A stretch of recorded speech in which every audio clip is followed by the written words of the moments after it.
Hey, today I'm talking about 3 really good 90s films, all directed by Robert Redford.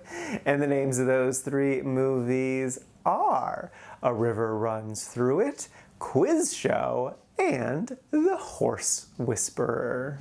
First up is A River Runs Through It. This is a 1992 film starring Craig Schaefer, Brad Pitt, and Tom Skerritt. I have seen this movie before. It's been a long time, but I knew I was gonna enjoy it a lot. I was kind of surprised with how much I crazy loved it this time, but it without a doubt deserves all the praise I'm about to just throw at it, because it's such an incredible film. It's based on a book which is kind of autobiographical. I want to just say the first line of it because I think it really does sum up a lot of the movie. In our family, there was no clear line between religion and fly fishing. And that just, oh God, it speaks volumes to what the whole story is. So the premise is, around a century ago, there's this minister who loves fly fishing, and he has 2 boys. He teaches them both religion, but also reading and writing, and fly fishing. Fly fishing is so important. It's really about their lives and their relationship, and specifically the relationship between the 2 brothers. And one of the key takeaways from the story is about wanting to help your loved one. When you're seeing them struggling with addiction or financial issues or what have you, you want to give them your all, you want to give them everything you can to help them succeed, to get through these struggles. But you can't always, either because you yourself don't have the means or ability to, or because they don't want that. They don't want the charity, they don't want the help. They are trying to deal with this struggle on their own, which is heartbreaking in and of itself. But then, like, what do you do as that outside person who wants to help but just can't for whatever reason? The movie makes a good point of, you still love them. This person is killing themselves with whatever, but that doesn't mean you don't still love them. You love them no matter what. I love that so much. And it's just, oh God, it's so beautiful. There's so many things I love about this movie. The whole prologue of the film is so quotable. I said that first line, but like, I kept just wanting to stop the film and write down every sentence. I stopped myself pretty quickly because I was like, no, just enjoy this moment. But like, it's so quotable. And then the story is just so good, with so many fun moments. Like, a great character moment early on was teenagers, the 2 brothers are sneaking out to go drinking with their friends, and the one brother just jumps off the roof, and then the other brother very cautiously and methodically climbs down the side of the house, making sure not to get hurt. And it's like, yeah, no, that's who these 2 brothers are. One has his eyes set on the future, and it doesn't matter what's in the way, he's just gonna go there. The other one's gonna take his time and making sure he doesn't get any sort of pain along the way. And it's like, that was such good writing. And I just kept thinking that to myself over and over again throughout the movie. Like, another scene that just speaks so much to the characters. And it's just this little moment. So the more cautious brother, played by Craig, he found this girl, he asked her out. They go on this date with Brad and his girlfriend, who's a Native American. And they go to this speakeasy. There's a whole big kerfluffle because he's bringing in a non-white person to this white-only environment. But he's got sway, he's charming, he's charismatic. So like, they begrudgingly let him in, but he's still just like wanting to cause trouble. And then they get to their booth, ordering drinks is a whole thing, and then they start just talking and chatting amongst the 4 of them. And there's this really great moment there where Brad is kind of doing his normal, telling these ridiculous stories because he's a newspaper man. He's talking about like gangster stuff, and he starts doing like a fun gangster voice. And immediately Craig's date latches onto this. Like, she sees this is a fun little game and is matching him at his energy. They're almost flirting, but not quite. But it's clear that the date is attracted to Brad. But also in that moment, it's clear the reason why Craig's character is attracted to this woman in the first place is because she reminds him of his brother, of Brad, that he wants to date someone who's like his brother. Those are traits that he truly admires admires in a person. So it would make sense. Because he admires his brother so much, he seeks out someone who is similar to them because he wants to forever be paired with someone who has that same energy. I legit stopped the movie after that to be like, there are so many things I could say about it. I could legitimately make so many essay videos breaking down individual scenes within this film for forever, because like there's just so much to look at and break down with this film on such a fundamental level. Like there's so much here to it. I definitely connect to it too on a more personal level because my dad loved this movie a lot. He was a farm kid growing up, and then he is a pastor as well. So like he has a deep love of nature. He fished for sure. He wasn't super into fishing like this, but like he definitely understands and loves nature a lot. Like a lot of his sermons had to deal with farming. He was a pastor in farming communities, so like it made sense as an easy way to relate to the community is like he's speaking in farming terms. He's looking at the Bible through a farming perspective, and that's a good way for this community to connect to it. So like it all makes sense that he has this connection to this movie and then pass that love and connection on to me as well. But I think even without that sort of connection, it's easy to love this movie. It's so good. Without a doubt, from a writing perspective, it's hands down a perfect script. But performances are great too. Like, you gotta love Brad Pitt. He perfectly encapsulates this charming, charismatic character who's also a wild card, alcoholic. Like, you're not sure exactly what he's gonna do, but you still love him. He's struggling through life, but he's also easy through life. Like, it's an interesting mix, and he just nails it. Yeah, I could keep going, but I need to stop. I need to wrap this one up. So yeah, if you couldn't tell, I crazy love this movie and cannot recommend it enough. It's so damn good. So yes, love this movie, wholeheartedly recommend it.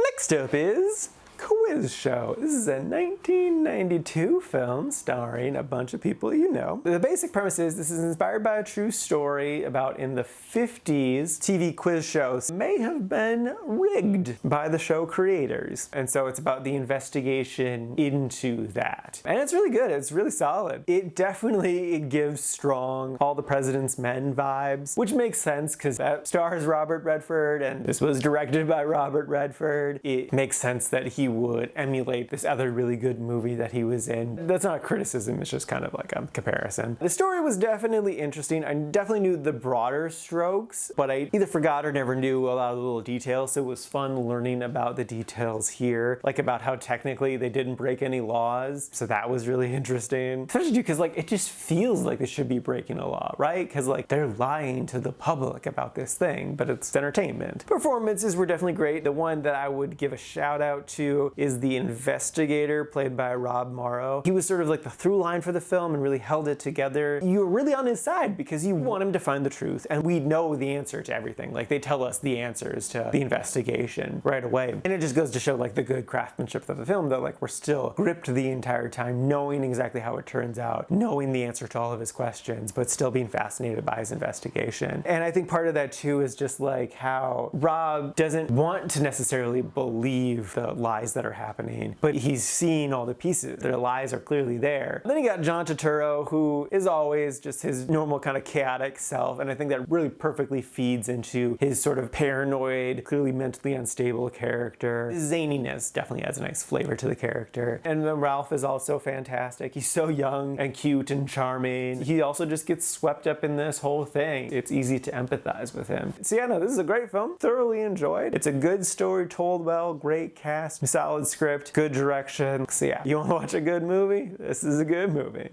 And lastly is The Horse Whisperer. This is a 1998 film starring Scarlett Johansson, just a tiny little baby ScarJo, who definitely without a doubt gives a solid performance. She's not always the 100% the best, but she's good here. The basic premise is really dark. So this teenage girl gets into this tragic accident when she's riding her horse one day. She gets maimed, her horse gets maimed, her horse should get put down. The family decides not to because of grief of the whole situation. And then as they're kind of losing their girl to dark depression, the mom comes across this story of this horse trainer guy out in Montana. And even though he doesn't want to help this situation, she kind of forces him to. And his main guise is he's trying to rehabilitate the horse, but he's also rehabilitating the girl. And then there's some romantic stuff happening with the mom. Robert Redford is the horse whisperer guy. And it's really good. I definitely enjoyed it a lot. It was fun seeing Robert as this asshole. Someone will ask him a question and he'll just completely ignore them. And it's like, you could have answered it. Like, there are times where, like, yeah, it makes sense you are trying to be quiet right now, but like, you can answer these people's questions. You don't have to be such a dick. But he's also just so loving and caring, and like, he is just really trying to help these people. Like, he sees their pain, he sees their struggle, and he wants to help them. So that was just like a really fun, interesting, nuanced character. Like, a really good scene is when he's trying to get ScarJo's character to talk about her accident. What I found so interesting about that in particular was how he used a technique that my dad uses when dealing with pain stuff. My dad's also a marriage and family therapist, and that's, they do this thing where they tell a story that's relevant to it. So it's like, you don't want to talk about this specific thing right now, but I'm going to talk about a situation that either happened to me or someone I know that is similar to this situation, to get that bridge going. And so it was really just interesting to kind of see my dad for a moment in the film. I really like that. And then two, he didn't push her on it. Like, he was pushing her to tell this story because everyone knows that she needs to talk about this thing. She needs to work through this thing because it's trauma. You can't just ignore it. But he doesn't make her tell him at that moment. He's like, we don't have to do this right now. You do need to do this though. Just come to me on your terms and then we can do it. And what's so great too is that earlier in the film, when he was dealing with the horse not wanting to be near people, he did essentially the exact same thing. Of the horse ran away into a field and Robert followed the horse into the field and then just crouched down in the grass so the horse could still see him, but he didn't say anything. He didn't move. We saw the sun go through the sky. Like, he was there for hours silently just looking at this horse, waiting for the horse to come to him on their terms. When the horse feels comfortable, when the horse knows it's time to go back, the horse will come to him, and the horse does. It's so beautiful. I loved it. That's so good. I didn't necessarily care for the love story aspect of the film, and I don't exactly know what to make of the end of the film. I think it was the right choice. I'm just not sure exactly how to process it. That being said though, I still really enjoyed the film and would definitely recommend it. Especially if you love horses. I think there's a lot of horse iconography in here to really latch on to. Though the beginning might be a little traumatizing for you because, like, they show stuff and it's intense. But yeah, no, even still, thoroughly enjoyed the movie. Definitely recommend.